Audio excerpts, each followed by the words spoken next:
Bom, vamos lá. O título aqui que eu proponho é Ontologia Social e os Limites do Liberalismo.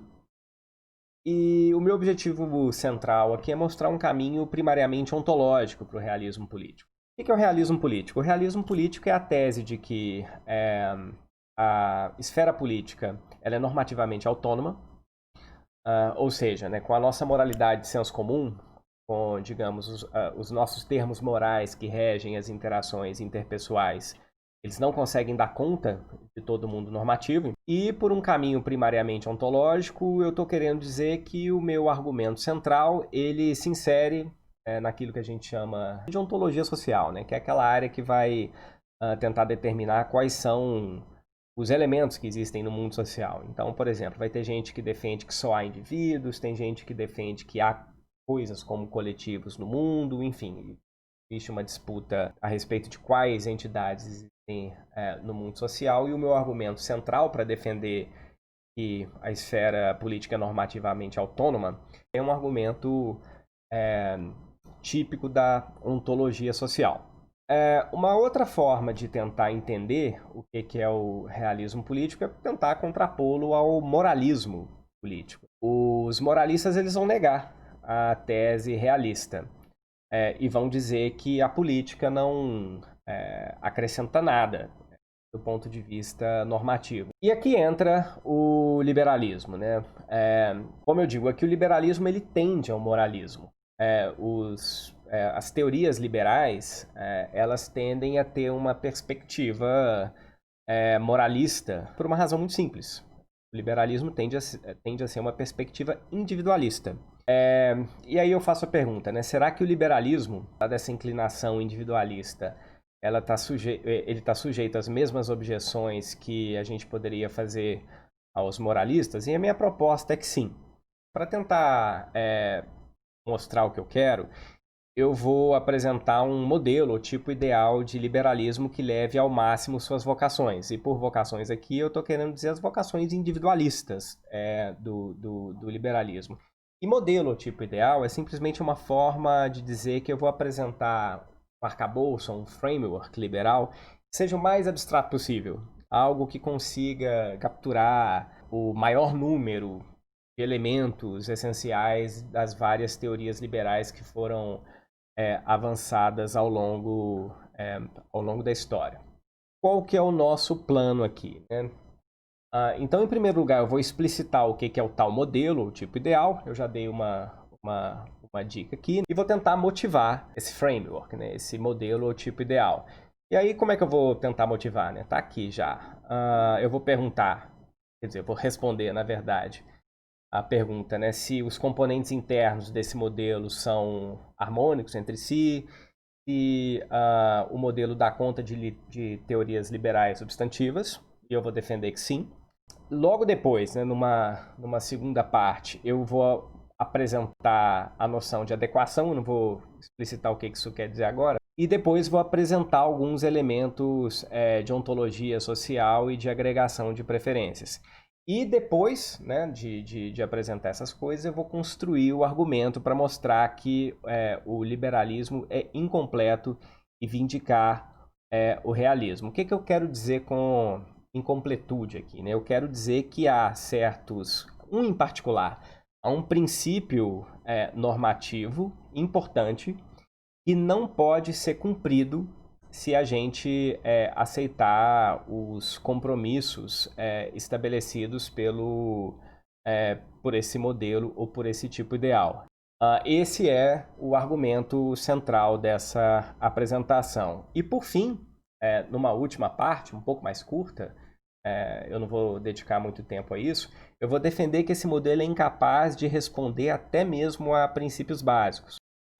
Bom, gente, então, feitos aí os apontamentos iniciais, vamos lá, eu vou tentar caracterizar o que eu entendo por individualismo global. O individualismo global é basicamente aqui a conjunção de duas teses, né? O individualismo moral e o individualismo social.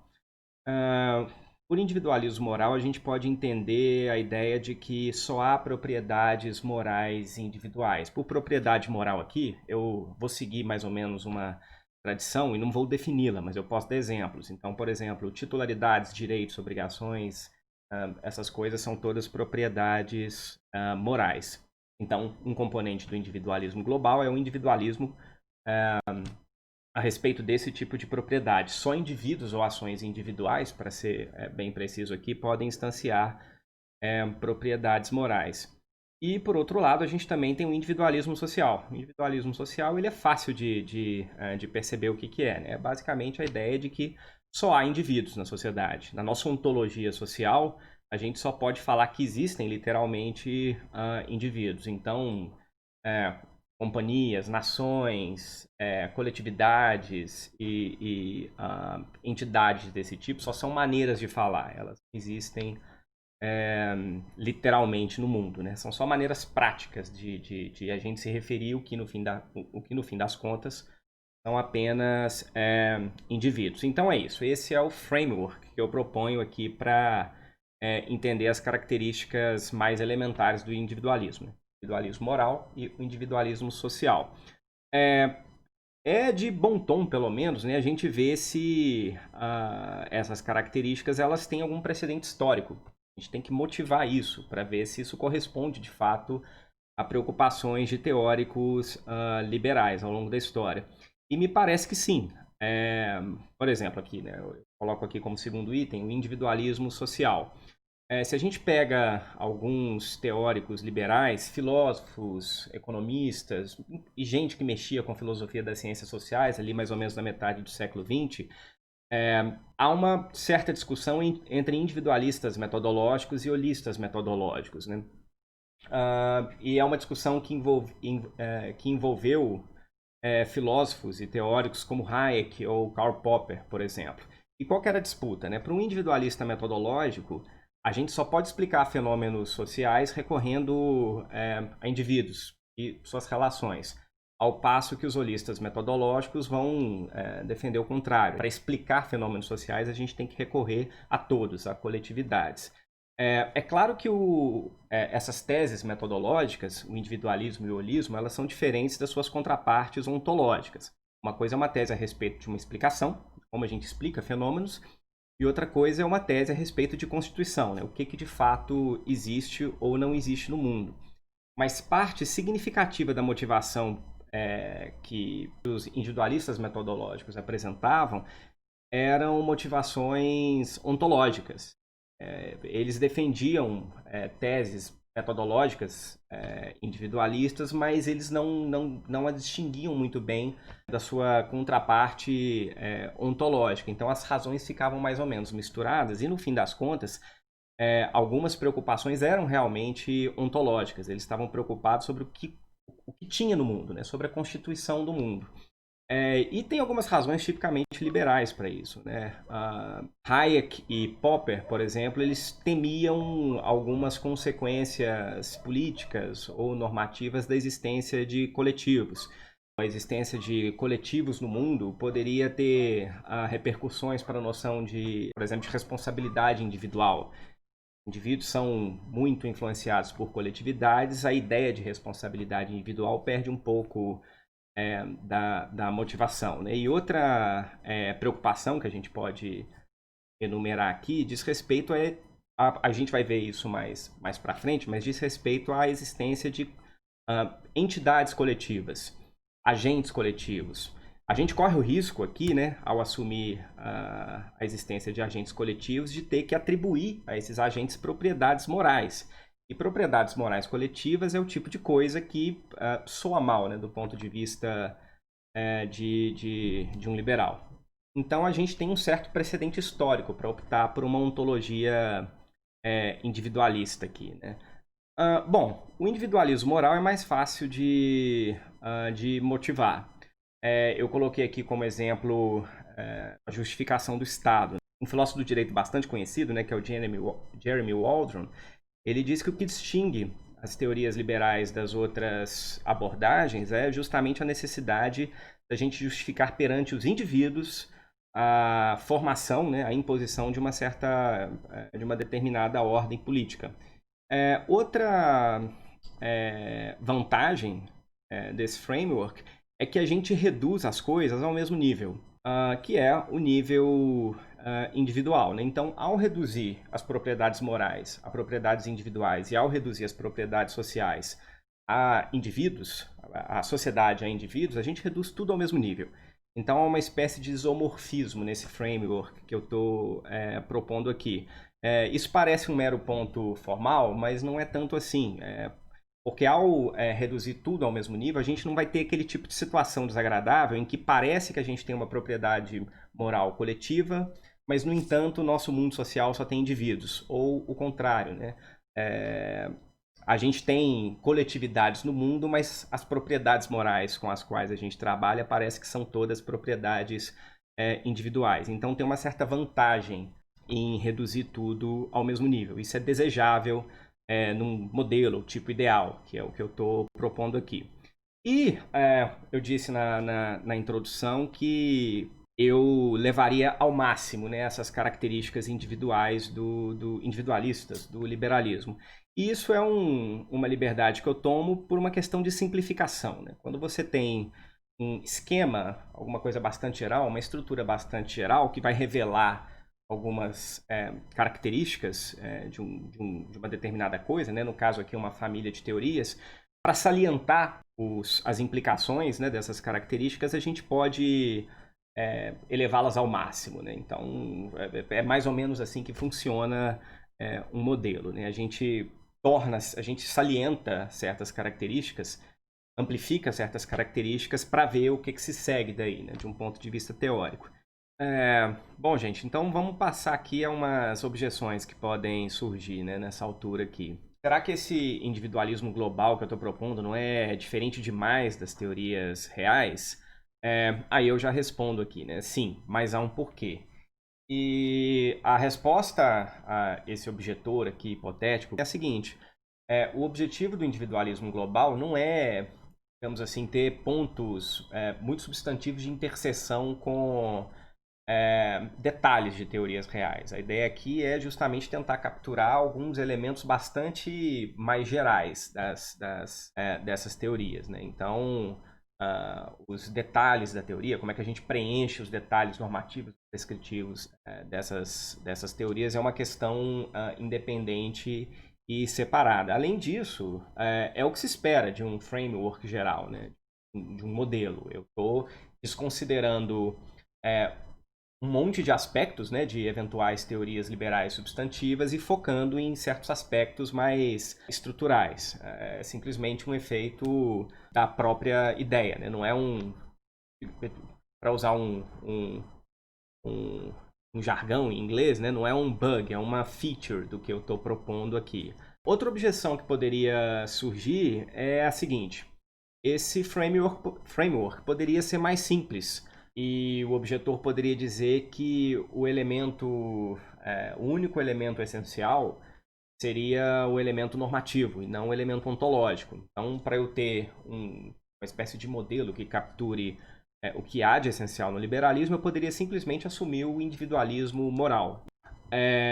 E é uma objeção válida, porque afinal de contas, se eu estou tentando formular um modelo que seja tão simples quanto possível, se uma objeção diz que ele poderia ser ainda mais simples, eu tenho que levá-la a sério. E aqui a resposta é dizer que talvez há custos em fazer isso. E a ideia que eu quero sugerir aqui é que, em geral, teorias normativas, como é o caso do liberalismo, eles têm como pano de fundo certos pressupostos ontológicos. E um exemplo que eu dou aqui é a crítica comunitarista ao liberalismo, né? A gente sabe, né? Alguns dos principais teóricos do comunitarismo são Michael Walzer ou Charles Taylor, por exemplo. E uma das motivações por trás da crítica que eles fazem pode ser vista também como razões em favor da perspectiva que eles defendem, é que os liberais eles tendem a ter uma concepção errada do que é a sociedade, de qual que é a natureza das relações sociais e até mesmo das instituições. Então digamos assim, há um componente descritivo que serve de pano de fundo para as propostas normativas que eles têm. Então, assim, né, eu dei o exemplo aqui do comunitarismo, que tem uma perspectiva, às vezes, um pouco mais robusta a respeito da ontologia social. Então, a gente pode dizer, é, é defensável que a gente possa dizer o mesmo a respeito do liberalismo. E, diferentemente do comunitarismo, né, esse pano de fundo ontológico é um pano de fundo individualista. Agora eu vou apresentar uma outra resposta ao nosso objetor, o nosso objetor ideal aqui, né, digamos assim, fictício. Eu vou defender que esse modelo que eu estou propondo aqui, ele consegue capturar aspectos elementares, fundacionais, de teorias liberais que são bastante diferentes, como é o caso da teoria da justiça do Rawls, né, que é bastante conhecida, e a teoria da justiça do Nozick. Embora ambos sejam tidos pela comunidade filosófica como filósofos liberais, as diferenças são grandes. Então, se o individualismo global conseguir dar conta de aspectos fundacionais de ambas as teorias, né, a gente tem uma razão extra para entender que esse modelo, framework, é adequado para seguir em frente e depois para eu poder formular o argumento central dessa apresentação. Bom, gente, então vamos começar aqui com a teoria do Rawls, né? O primeiro aspecto que chama a atenção na teoria dele é o que a gente chama de posição original. A posição original é uma espécie de dispositivo construtivista cujo objetivo é construir os princípios de justiça que vão nortear as instituições básicas da sociedade. Mas não é para isso que eu quero chamar a atenção. Eu quero chamar a atenção para o fato de que na posição original só há indivíduos entre os signatários do contrato social. São indivíduos que não sabem qual posição eles vão ter na sociedade e são indivíduos auto-interessados. Então a gente já vê uma espécie de individualismo moral se manifestando num momento importante da teoria rawlsiana, né? Princípios que vão nortear toda a sociedade são escolhidos a partir de uma interação apenas entre indivíduos. E isso é bastante importante. Bom, alguém poderia objetar que isso é só uma simplificação, que quando o véu da ignorância é suspenso, coletivos se formam, e aí a gente pode ter margem para, enfim, uma posição moral um pouco mais coletivista, agentes coletivos ou qualquer coisa assim. Bom, eu não acho que isso é o caso.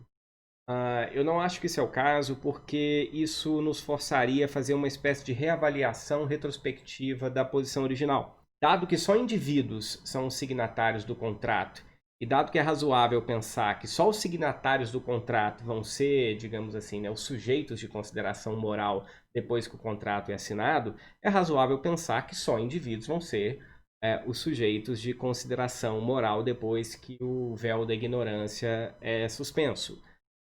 Se a gente tivesse, por exemplo, coletivos como agentes morais, né, depois da suspensão do véu da ignorância, parece que a gente teria que repensar a estrutura da posição original. É bastante razoável pensar que só aquelas entidades que assinam, entre aspas, né, o contrato social vão ser contempladas pelos benefícios desse contrato. E a gente pode defender que, do ponto de vista ontológico, o Rawls também é um individualista. É possível defender isso. Ele não foi muito claro a respeito da posição ontológica dele, mas é razoável pensar que o individualismo ontológico constava nos pressupostos rawlsianos. E a gente tem algumas evidências para pensar que isso é o caso. Por exemplo, ele tem um artigo bastante famoso chamado The Independence of Moral Theory, e nesse artigo ele argumenta que o estudo de problemas morais é independente da resolução de outros problemas filosóficos, como provavelmente a resolução de problemas a respeito da natureza ontológica da sociedade. E a gente tem um artigo bastante importante do Peter French sobre ontologia social, e ele recupera alguns trechos do John Rawls e resume a posição do John Rawls no sentido de que o Rawls tinha uma espécie de viés antropológico. Do ponto de vista do Rawls, as instituições eram simplesmente modos de se referir ao conjunto de indivíduos que as compunham. Então, as instituições elas não tinham uma existência literal, né, como talvez um coletivista gostaria que fosse o caso. Então, não parece ser forçação de barra, não parece ser um absurdo considerar Rawls, apesar de tudo, como um individualista moral e um individualista também social. Bom, e se a gente consegue sugerir que esses aspectos importantes da teoria do Rawls são compatíveis ou refletem o individualismo global, deve ser mais fácil fazer a mesma coisa com a teoria do Nozick, né? Enfim, eu não vou entrar em detalhes a respeito da teoria dele, mas do ponto de vista moral, eu acho que a coisa já está resolvida, né? Ele era um individualista forte. Os aspectos fundamentais da teoria do Nozick são direitos individuais, né? Direitos individuais robustos que servem como restrição ao que terceiros, restrições, né, ao que terceiros podem fazer com os indivíduos. A teoria do Nozick é uma teoria de direitos individuais substantivos. Isso me parece ser suficiente para dizer que Nozick era, do ponto de vista moral, um individualista. A coisa já está dada. Do ponto de vista ontológico, né, ou social, a coisa é um pouquinho mais obscura, mas nem tanto. Muito embora ele não tenha sido muito claro a esse respeito, a gente tem razões para pensar que coletividades são elementos dispensáveis dentro do aparato nozickiano. E a gente pode pensar dessa forma, né, nessa direção, a partir da primeira parte do Anarquia, Estado e Utopia. O Nozick ele vai tentar descrever uma situação em que a gente parte de uma espécie de anarquia lockeana e termina na emergência de um Estado mínimo. O ponto dele é refutar o anarquista, mostrando que é possível haver a emergência do Estado sem que haja violação de direitos individuais, né? Porque para o anarquista o Estado é intrinsecamente imoral, né? A partir do momento em que há Estado, há violação de direitos. Nozick argumenta contra isso, né? E o que é relevante aqui é que na história que o Nozick cria, da anarquia até a emergência do Estado mínimo, a gente tem um processo que é bastante conhecido e bastante vulgarizado também nas conversas mais informais, que é o que a gente chama de mão invisível. E no contexto da discussão do Nozick, esse processo de mão invisível ele leva, ele faz com que haja um resultado emergente, que é a formação do Estado, e esse resultado emergente ele ocorre a partir da interação entre indivíduos que não têm esse resultado como objetivo. Essa é a ideia de mão invisível. Então, em nenhum momento a gente precisa postular uma coletividade central, alguma instituição, ou enfim, alguma coisa que gerencie esse processo inteiro. Bom, então é hora de começar a atacar, né, o que eu mesmo construí há pouco. A gente precisa aqui definir algumas coisas nessa nova sessão. E a primeira coisa é definir o que é princípio normativo. E aqui é bastante simples, né? Eu entendo o princípio normativo do mesmo modo que sugeriu o G.A. Cohen, famoso filósofo político. Cohen define princípio normativo como diretivas que dizem ao agente o que ele deve ou o que ele não deve fazer. Então, por exemplo, não minta, cumpra suas promessas, cuide dos outros. E é intuitivo pensar que princípios geram obrigações, né? Se a gente tem um princípio moral segundo o qual a gente deve cumprir as nossas promessas, a gente está obrigado moralmente a cumprir as nossas promessas. E obrigações, né, como nesse exemplo que eu acabei de mencionar, são propriedades morais. E se a gente relembrar a caracterização que eu apresentei do individualismo global, só indivíduos podem cumprir ou violar princípios. Naturalmente, se todas as propriedades morais são propriedades individuais e também se só há indivíduos, é razoável pensar, né, que só esse tipo de agente, esse tipo de entidade vai estar sujeito a uma propriedade moral, como por exemplo a de cumprir promessas. Vale a pena também aqui explicitar o que eu entendo por adequação. A ideia de adequação aqui é bastante simples, é simplesmente uma relação entre um princípio e um agente dentro de um determinado arcabouço normativo. Então, vamos supor que a gente esteja tentando elaborar uma determinada teoria do cuidado, conjunto de princípios e agentes, dentro de um arcabouço teórico que tenta estabelecer quem deve cuidar de quem, quais são as obrigações, permissões, etc., dentro desse arcabouço normativo. Vamos supor que a gente encarregue, por exemplo, crianças com a tarefa de cuidar de idosos. Nesse caso, a gente vai estar violando o que eu entendo por adequação. Crianças não têm responsabilidade, né? A gente não atribui responsabilidade à criança. Então, criança não pode estar sujeita ao princípio segundo o qual a gente deve cuidar dos outros. A gente precisa atribuir o cumprimento desse princípio a outros agentes, como, digamos, adultos responsáveis, talvez instituições, profissionais de saúde e etc. Então, é basicamente isso, né? A adequação, ela liga agentes, né? Os agentes adequados, apropriados ou corretos ao cumprimento de determinados princípios. E quando o agente não corresponde ao princípio, né? Quando a gente tem razões para pensar que o agente não é capaz de cumprir aquele princípio, essa relação não foi respeitada. Então, esses são os primeiros elementos aqui da minha argumentação mais substantiva. Outra noção que é fundamental aqui, né, para a construção do argumento, é a noção de agente coletivo. Essa é uma ideia bastante comum em ontologia social. Ela é bastante associada ao Philippe Petit, o Petit. Nunca sei como é que fala o sobrenome do sujeito, mas enfim, é um filósofo bastante conhecido. E mais recentemente também, essa ideia é associada a seu coautor, o Christian List. Basicamente, a definição de agente coletivo é um agente cujas ações de seus membros fazem com que essa coletividade haja de um modo que simule ações de indivíduos.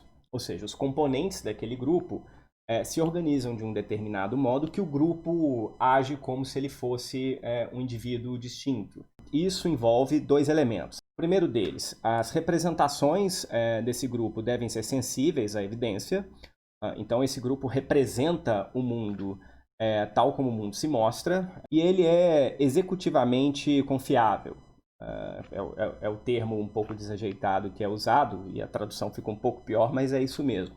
Mas a ideia é bastante simples, né? O grupo ele satisfaz os próprios propósitos ou intenções de acordo com essas representações formadas anteriormente. Quando a gente pensa, né, em exemplos, algumas entidades vêm logo à mente, como, por exemplo, corporações, partidos, cortes, sindicatos e etc. Então, por exemplo, a gente tem departamentos jurídicos em empresas, né? Departamentos jurídicos eles vão tentar coletar evidências do mundo jurídico para estabelecer ou elaborar as representações que o grupo vai ter a respeito da realidade jurídica. E grupos também, né, empresas, partidos, cortes também agem no mundo. Né? A gente tem em empresas departamentos executivos de implantação dos próprios projetos. Então não tem nada de muito misterioso aqui do ponto de vista ontológico. Mas a gente tem uma linha de corte clara aqui, né, a respeito do que poderia contar como um agente coletivo e o que não poderia contar como um agente coletivo. Intuitivamente, é razoável pensar que agentes coletivos precisam ter coordenação e estrutura. Meros agregados de indivíduos, por mais que esses indivíduos tenham certas propriedades em comum, não contam para a gente classificá-los como entidades coletivas. Então, por exemplo, a ideia de nação, ou membros de uma determinada etnia, ou torcedores de um determinado time, fãs de uma banda qualquer, enfim, são chamados na literatura de grupos agregativos. Eles não são corporativos, eles são meramente agregativos e não têm condições de agir enquanto um coletivo unificado. E, como último ponto aqui, né, a proposta do Philippe Petit e do List ela também tem certas vantagens explicativas, né? Ela ajuda a explicar por que certos coletivos permanecem inertes, mesmo quando a gente atribui interesses a esses coletivos. Um exemplo conhecido, que foi mencionado num artigo famoso do John Elster, acho que um artigo de 83, 82, é o exemplo do proletariado e da revolução. É comum entre marxistas atribuir ao proletariado o interesse numa revolução socialista para derrubar o capitalismo, etc. e tal. O problema é que esse agregado ele está sujeito a um problema de ação coletiva, que é basicamente o seguinte, né? Muito embora os indivíduos desse grupo tenham interesse, todos os indivíduos tenham interesse nesse determinado resultado, os incentivos individuais são dados de uma maneira que ninguém vai para as barricadas tentar derrubar o capitalismo. Afinal de contas, do ponto de vista de cada proletário, é melhor que o outro vá e ele fique em casa e depois aproveite os benefícios da ação dos outros. O problema é que está todo mundo sujeito a esses mesmos incentivos, né? E o resultado é que todo mundo fica em casa. A gente tem agora uma ferramenta excelente para explicar por que o proletariado não faz a revolução, no fim das contas, né? Eles não são um agente coletivo, eles são simplesmente... os proletários, eles compõem um grupo agregativo. Eles não têm, por si só, uma estrutura deliberativa, setores, todo esse aspecto estrutural que a gente espera de coletivos capazes de agir no mundo. Então, enfim, né, recorrendo ao ferramental do Petit e do List, a gente já consegue explicar alguns fenômenos, né, do mundo. Bom, mas por mais que essas características que eu mencionei, né, a respeito dos agentes coletivos sejam interessantes, a gente precisa de entrar mencionar alguns detalhes aqui, né? Se a ideia é fazer com que entender os agentes coletivos como agentes que, digamos assim, imitam, né, que agem como indivíduos agem, a gente precisa ser um pouco mais exigente. E aqui entra a ideia de consistência. Quando a gente lida com outras pessoas, né, com outros agentes individuais, se esses indivíduos não são consistentes, a gente vai começar a pensar que eles têm um certo problema, né, na própria dimensão agencial, né, na própria atribuição de agência. Imagine uma pessoa que diga que ela quer ir para o parque, diga também que ela quer tomar uma cerveja uma vez que ela esteja no parque, e depois diga que não é o caso que ela quer ir para o parque e beber uma cerveja quando estiver lá.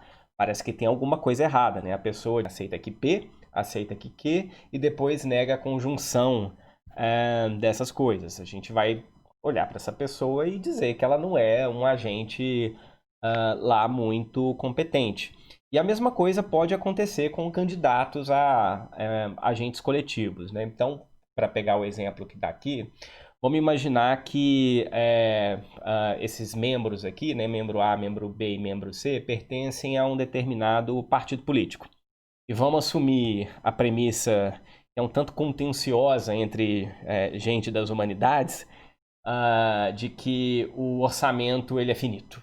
E aí a gente tem esse partido político tem 3 membros, né, A, B e C, e vamos supor que em janeiro esses membros vão decidir, né, aqui por voto majoritário, se eles querem aumentar ou não os impostos. Aí o membro A e o membro C dizem que não, o membro C diz que sim, e aí fica estabelecido que eles não vão aumentar os impostos. Aí em junho eles se deparam com a escolha entre aumentar ou não os recursos para a defesa. Aí, por maioria, né, o A e o C dizem que sim. E em dezembro, eles se deparam com a escolha entre aumentar os demais gastos ou não. E aí, estranhamente, né, o membro B diz que sim, o membro C diz que sim, e aí a maioria decide que sim. Então, o que a gente tem aqui? A gente tem uma inconsistência temporal, né? Dada a finitude dos recursos. Eles optaram por não aumentar os impostos, mas, ao mesmo tempo, optaram por aumentar os gastos com defesa e também aumentar outros gastos. Essas coisas não combinam bem. E se a gente parar para reparar direito, essa inconsistência temporal, né, ela acontece a despeito da consistência individual. E isso a gente pode mostrar observando o comportamento de cada membro em particular. Só que quando a gente pega o partido, há uma inconsistência entre os dois primeiros itens, né? E o último item. E a gente precisa de uma forma de resolver isso, né? E aí, há dois modos de você resolver esse problema de inconsistência coletiva ao longo do tempo.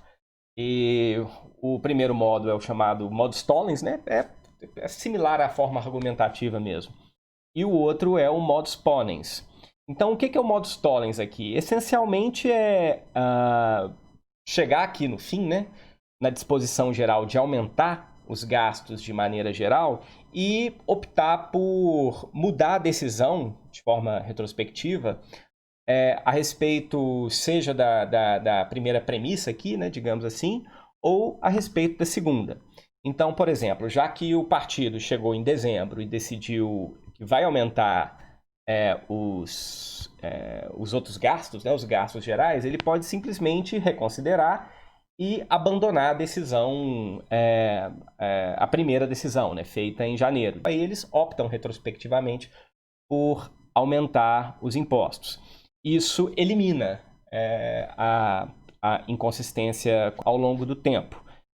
Mas a gente também tem um modo de agregação, né, de preferências aqui, chamado modus ponens. E aqui a coisa é até um pouco mais fácil de entender. Uma vez que o partido optou por não aumentar as taxas, não aumentar os impostos, e optou por aumentar os gastos com defesa, ele aceita o que se segue, que é a redução dos demais gastos. Então, uma vez aceita a decisão do primeiro item e aceita a decisão a respeito do segundo item, a coletividade aceita o que se segue daí. E o que se segue daí seria a redução dos demais gastos, né, para manter a consistência ao longo do tempo. Aqui a argumentação do Philippe Petit, que é bastante convincente, na minha opinião, é que grupos que pretendem ser agentes competentes optariam pelo modus ponens, e aí por razões bem simples, né?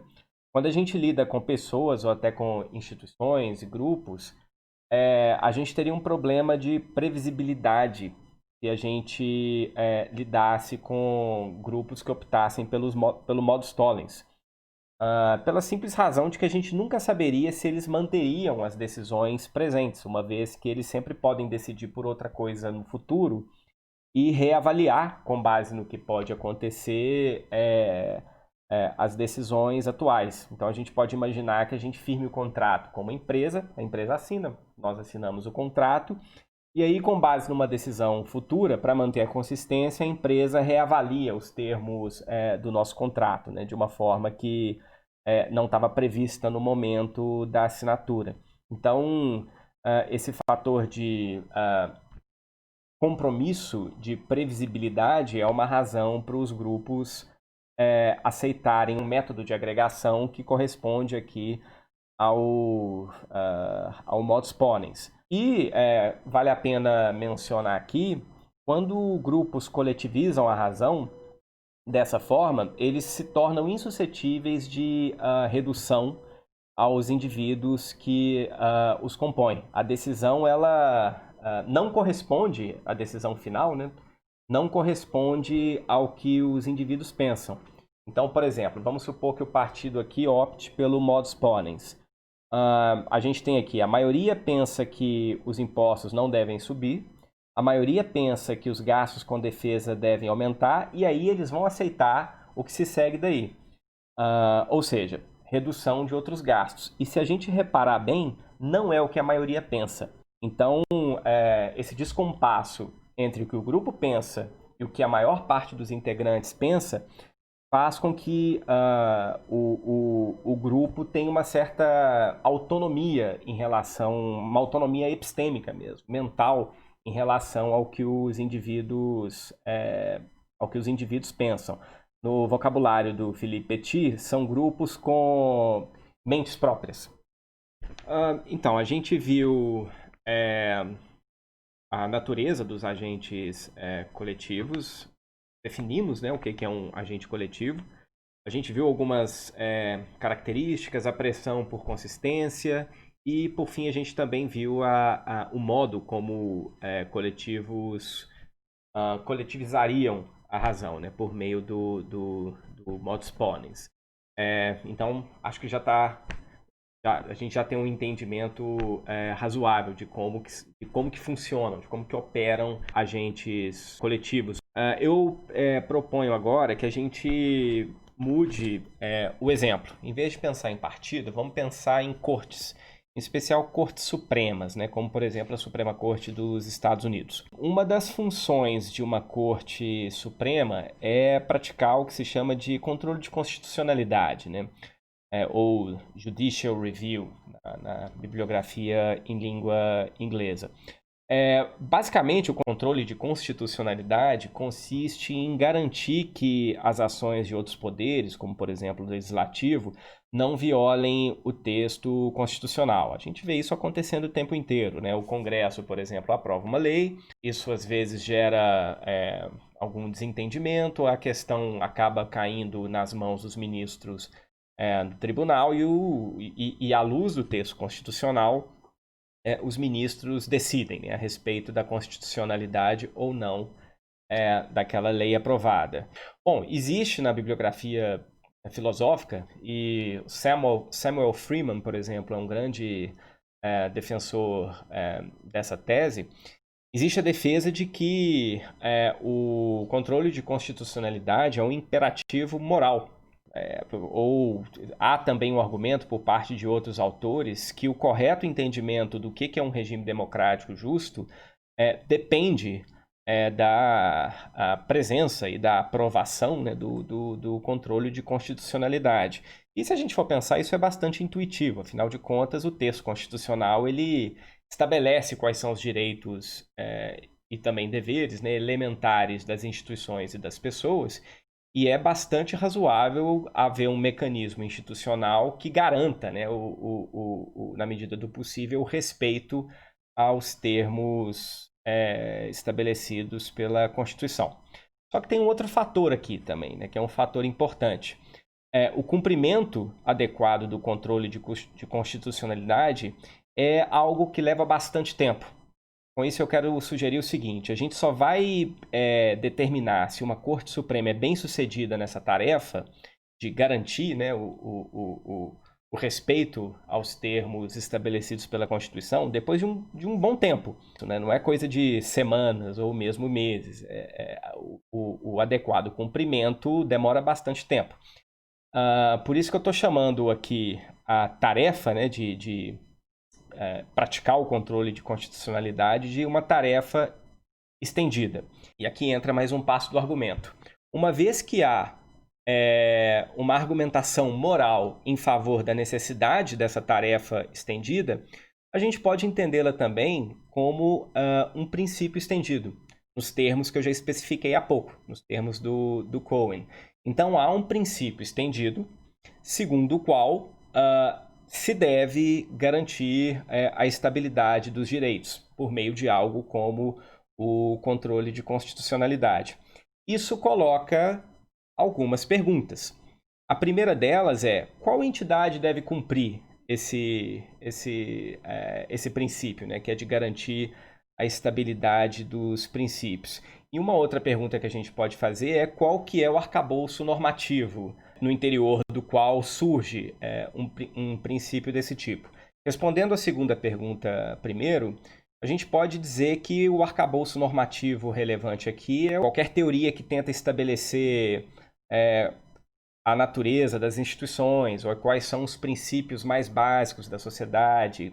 E a primeira pergunta, qual entidade deve cumprir, é uma pergunta a respeito de uma noção que eu já mencionei aqui, né, que é a noção de adequação.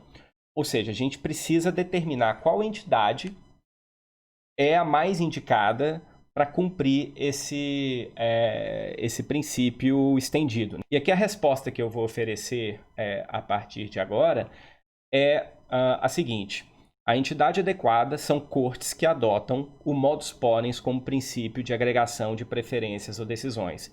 Isso estabelece que a gente vai ter uma entidade coletiva irredutível, que é a única entidade adequada para o cumprimento desse princípio. O que já esclarece por que eu aludi, né, por que eu mencionei o realismo político no começo desse trabalho. Bom, mas vamos lá. Para defender o que eu quero defender, né, que o princípio de estabilidade só pode ser cumprido por um coletivo irredutível, eu preciso primeiro descartar algumas soluções individualistas para o cumprimento do princípio da estabilidade.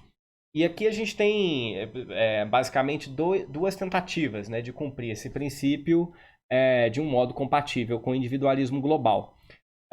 A primeira delas é o voto majoritário, simples, como a gente viu, e a segunda é a monocratização. Será que o voto majoritário aqui funciona? Imagina uma corte constitucional, só com 3 juízes, para simplificar, e ela está diante da seguinte situação. O Congresso aprovou uma lei, essa lei causou bastante discussão, não se sabe bem se ela respeita os termos da Constituição ou não, e aí a matéria acabou caindo no colo da Corte Constitucional. E aí a situação é o seguinte: se as condições A e B se verificarem, a peça legislativa é inconstitucional e, portanto, a lei tem que ser invalidada, né, pela Corte. E a gente vê aí o modo como os juízes pensam. Qual é o problema do voto majoritário? O problema do voto majoritário é simples, né? Uma pura inconsistência bastante evidente aqui, né? A maioria dos juízes pensa que a condição A se verifica, a maioria pensa que a condição se verifica e a maioria opta por manter a peça legislativa. Ora, do ponto de vista de um princípio que prima pela estabilidade dos direitos ao longo do tempo, esse acúmulo de inconsistências sem mecanismo de correção é uma forma perfeita para que os direitos individuais celebrados na Constituição não tenham qualquer estabilidade. É como se a Corte, nesse caso, ela desprezasse quaisquer mecanismos de manutenção de racionalidade. E nesse caso, a Corte nem seria um agente, né? Pelo menos não um agente plenamente funcional. Ela seria uma espécie de análogo institucional àquele indivíduo, né, que eu mencionei. Ele diz que quer ir para o parque, diz que quer ir beber cerveja, mas depois nega que quer ir para o parque e beber cerveja. Então, o voto majoritário simples aqui não funciona. A gente pode também sugerir aqui uma espécie de sistema de monocratização. Ainda assim seria uma solução individualista, compatível com o individualismo global, mas eu também acho que não funcionaria. O que é a monocratização aqui, no caso? Né? Simplesmente a monocratização consiste em fazer com que o juízo da corte, num determinado momento, corresponda ao que decida um juiz em particular. Então, num determinado momento do tempo, vale para todo mundo o que pensa o juiz A. Aí, num outro período, vale para todo mundo o que pensa o juiz B. E, num último período, vale para toda a corte o que pensa o juiz C. Isso teria o efeito desejável de tornar as decisões a respeito de casos particulares consistentes. Então, por exemplo, vamos supor que o juiz A decida para todo mundo, né? No primeiro caso aqui, né? A condição A se verifica, a condição B não se verifica, e ok, não é o caso de derrubar a lei. Então, isso, em casos particulares, manteria ou garantiria a consistência. Só que é difícil pensar que, ao longo do tempo, esse efeito se verificaria, porque, eventualmente, poderia aparecer um caso parecido e o juiz C poderia pensar, né, no futuro que as duas condições se verificam e aí optar por derrubar a lei, né? Aí uma lei futura. Aí a gente ficaria com esse problema, né? Num caso análogo no passado, a lei não foi derrubada e num caso parecido, né, no futuro, a lei foi derrubada. Isso também é péssimo se o nosso propósito aqui é garantir a estabilidade dos direitos celebrados na Constituição. Isso é importante. O que a gente está querendo garantir é a estabilidade, a manutenção de um conjunto de direitos, e não exatamente o respeito a cada um deles em particular. É a estabilidade deles ao longo do tempo. Então, se esses efeitos ocorrem a partir de tentativas puramente individualistas de lidar com o problema, né, do cumprimento do princípio, me parece que cortes individualistas não são indicadas para o cumprimento desse princípio. O que, para trazer de volta uma noção já conhecida, faz com que haja uma espécie de inadequação entre esse tipo de entidade, redutível a indivíduos, e o princípio, que é um princípio de estabilidade. Então parece que a gente deu um passo além, né? Agora a gente tem que explorar tentativas coletivistas, em que há de fato agentes coletivos dispostos a tentar cumprir esse princípio de estabilidade. Bom, e dado que a gente está falando agora de coletivos, né, cumprindo princípios, a gente precisa de alguns critérios para determinar que esses coletivos agem como agentes morais, né? E aqui o Petit e o List oferecem 3 condições, né, que um agente coletivo tem que satisfazer. O primeiro deles é que esses coletivos se deparem com situações normativamente relevantes. O segundo deles é que eles disponham de princípios por meio dos quais esses coletivos dão a devida consideração, né, ao que fazer, de uma situação moralmente importante. E o terceiro é o que a gente pode chamar de condição de controle, né, que esses coletivos eles sejam estruturados de um modo que seus membros, né, todos ou alguns, estejam aptos a praticar as ações necessárias e suficientes para a satisfação, né, de uma determinada demanda moral. No caso aqui, a satisfação de um princípio. Bom, eu dou por estabelecido que a primeira condição está satisfeita, né? A satisfação do princípio da estabilidade dos direitos qualquer entidade que se depara com esse princípio se depara com algo moralmente relevante. Mas mesmo assim, uma corte que adota o modus tollens não parece ser o tipo de entidade mais indicada para o cumprimento desse princípio. Ok, uma corte que adota o modus tollens consegue evitar os problemas do voto majoritário simples, né? Porque, afinal de contas, o modus tollens é uma forma de você corrigir inconsistências intertemporais. E, além de tudo, o modus tollens também, pela mesma razão, ele é capaz de dar conta dos problemas do método monocrático, né, da monocratização. Só que o problema central do modus tollens diz respeito ao papel mesmo, né, que uma corte suprema deve ter. É absolutamente inviável que uma decisão tomada hoje, ou no presente, né, a partir de certos elementos, possa ser, com facilidade, mudada a partir de uma decisão futura. Isso parece ser uma forma de violar o que a gente entende intuitivamente como jurisprudência.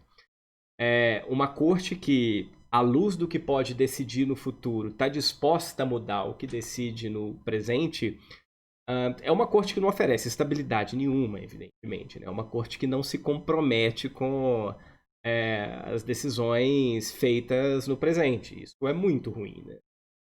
Ninguém vai confiar numa corte constitucional assim. E isso ajuda a explicar por que do ponto de vista de algumas condições para a agência moral, essa corte não se dá muito bem. Como eu disse, né, a segunda condição para a agência moral de entes coletivos é que o coletivo tenha um procedimento por meio do qual ele dá devida consideração a questões normativas. O problema aqui é que a questão normativa ela é temporal. e é uma questão de estabilidade. Então, por mais que o modus ponens, por mais que o modus tollens seja de fato um procedimento que coloca o coletivo em condições de decidir, né, o que fazer a respeito de uma questão normativa particular, a natureza do direito, a natureza do princípio que a gente está tratando aqui, que é um princípio de estabilidade, ele entra em tensão, né, com o modus tollens, né? Dado que o modus tollens gera uma instabilidade dos direitos ao longo do tempo, a gente tem uma tensão clara com um princípio que prima pela estabilidade ao longo do tempo. E por uma razão bastante parecida, o terceiro critério de agência moral, né, por parte de um coletivo também não é muito bem satisfeito. É o critério de controle, né? A corte, no caso aqui, né, precisaria de ter condições, né, estruturais para que os juízes tomem as decisões adequadamente.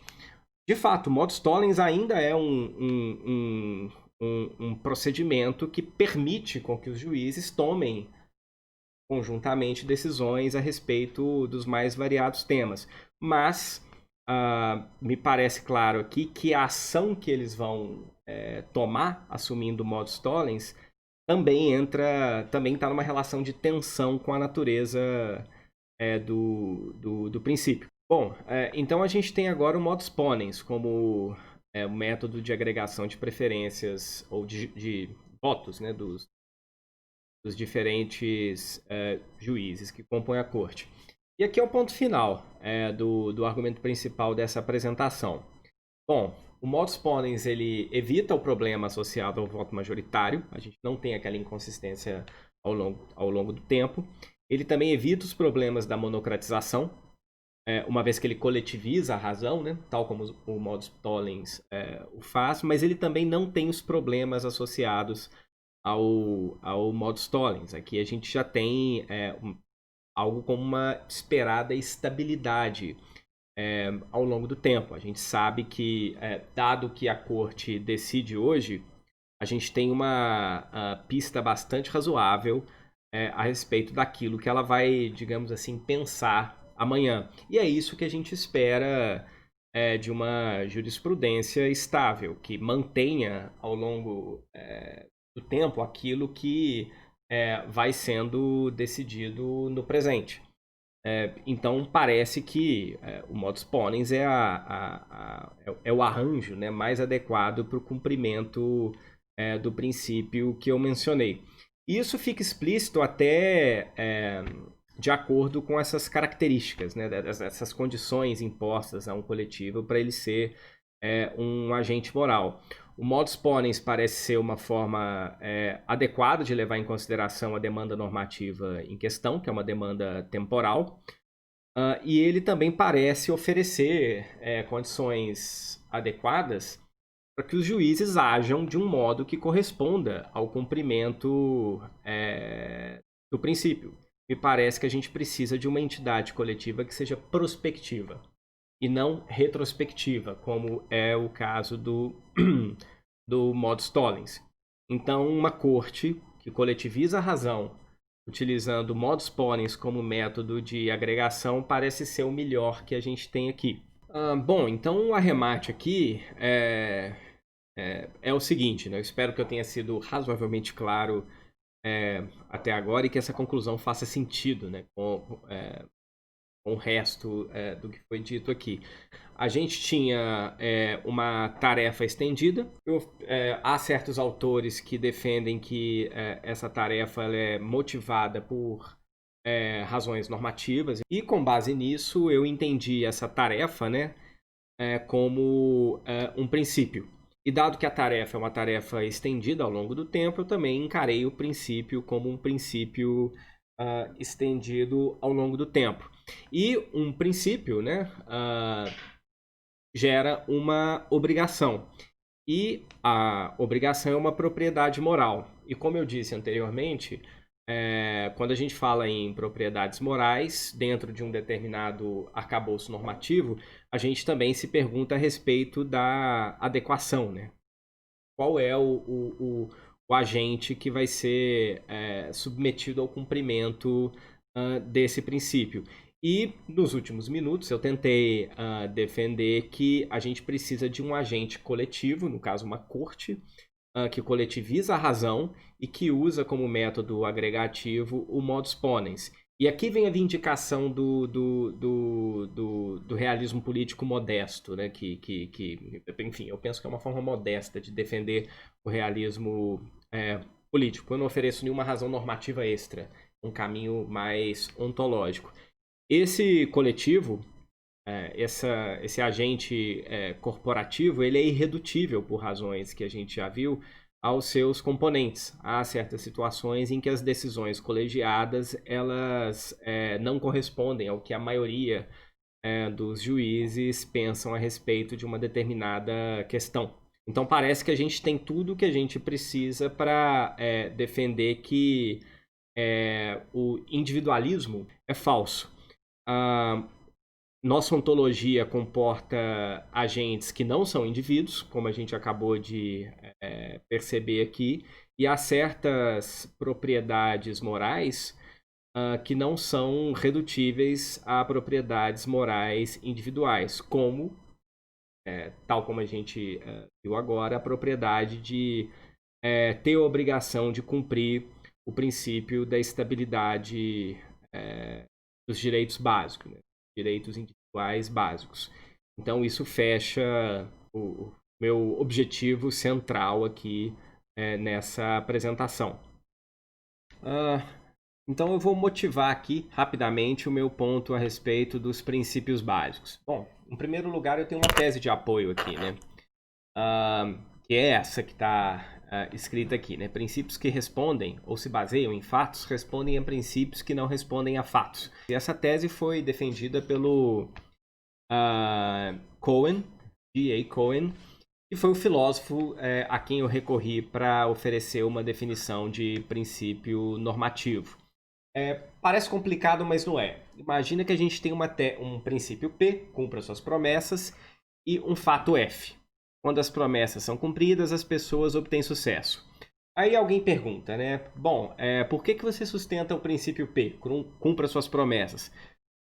Uma pessoa pode dizer, bom, eu sustento esse princípio porque quando as promessas são cumpridas, as pessoas obtêm sucesso. Ou seja, a gente tem aqui um princípio que se baseia em um fato. Mas aí o interlocutor pode ir além, né? Ele pode perguntar, bom, mas o que explica essa relação entre o princípio que você enunciou e esse fato que você acabou de enunciar? Para o Cohen, a única resposta possível é um princípio ainda mais básico, como por exemplo o P1 aqui, né? Promova o sucesso alheio. Mas qual que é a natureza da explicação? Isso é uma coisa que o texto do Cohen não deixa muito explícito. E aí a gente tem uma certa liberdade interpretativa para responder qual que é a natureza dessa explicação. Uma resposta comum é a de que F e P1, né? Ou seja, o fato e o princípio mais fundamental implicam o princípio P. É uma resposta criativa, interessante, só que ela não corresponde muito ao que o Cohen pretende no texto dele. Fica parecendo que para o Cohen a relação não é inferencial. Tanto é que ele usa termos como responder a ou se basear em. Se ele quisesse ser explícito a respeito da natureza inferencial da tese dele, é provável que ele tivesse escolhido outros termos. Então, me parece que a natureza explicativa desse princípio P1 não é inferencial. Então, a gente tem uma certa liberdade para procurar outras explicações. Bom, e a minha proposta de interpretação dessa parte um pouco mais obscura, né, da tese do Cohen passa pela ideia de ação mediada. Vamos deixar esse termo de lado por uns segundos, que ele vai ficar mais claro daqui a pouquinho. Vamos pegar o exemplo que motiva essa apresentação, né? E dizer que ele é P, o princípio P, né? Promova a estabilidade dos direitos básicos. Vamos supor aqui que F é o fato de que a estabilidade dos direitos básicos garante florescimento humano e que o princípio P1 é o princípio promova o florescimento humano. Então, como corresponde aqui ao esquema da tese do Cohen, P se baseia no fato F, e quando perguntados por que P se baseia no fato F, a gente pode apresentar o princípio P1, que é um princípio mais básico. Bom, a minha proposta aqui é bastante simples. Por que P1 explica essa relação, né, essa relação entre P e F? Simplesmente porque o comprimento de P é uma das formas de cumprir P1 dado F. Tal como, dadas as nossas convenções sociais, o ato de colocar o dedo indicador entre os lábios é uma forma de pedir silêncio. A pessoa coloca o dedo entre os lábios, né, dadas as nossas convenções, porque, e aqui é um termo explicativo, isso é uma forma de pedir silêncio para as outras pessoas. Então é simples, é basicamente a ideia de ação mediada, que não apresenta qualquer mistério, é fazer uma coisa por meio de outra. Há vários exemplos que a gente poderia pensar de ações desse tipo. E para finalizar mesmo a argumentação, né, o ponto é o seguinte: se a gente assume o individualismo global, a gente é privado de um importante modo de cumprir P1 por meio de P. É claro que há formas puramente individualistas de promover o florescimento humano, mas o ponto não é esse, né? O ponto é que sem P a gente está privado de uma forma importante. Então é nesse sentido que eu sugeri no começo da apresentação que o individualismo global, que aqui corresponde às características mais básicas do liberalismo, é insensível até a princípios básicos. Claro, isso depende da gente postular aqui, né, da gente aceitar por estipulação que P1 é um princípio básico. Mas isso não é um grande problema, né? Porque se P1 não fosse um princípio básico, se fosse, digamos, P2, a mediação só seria um pouco mais longa, mas o efeito seria o mesmo. Então é isso. Terminada aqui essa pequena exposição, né, que faz uso da tese mais geral do Cohen, eu termino a argumentação desse trabalho.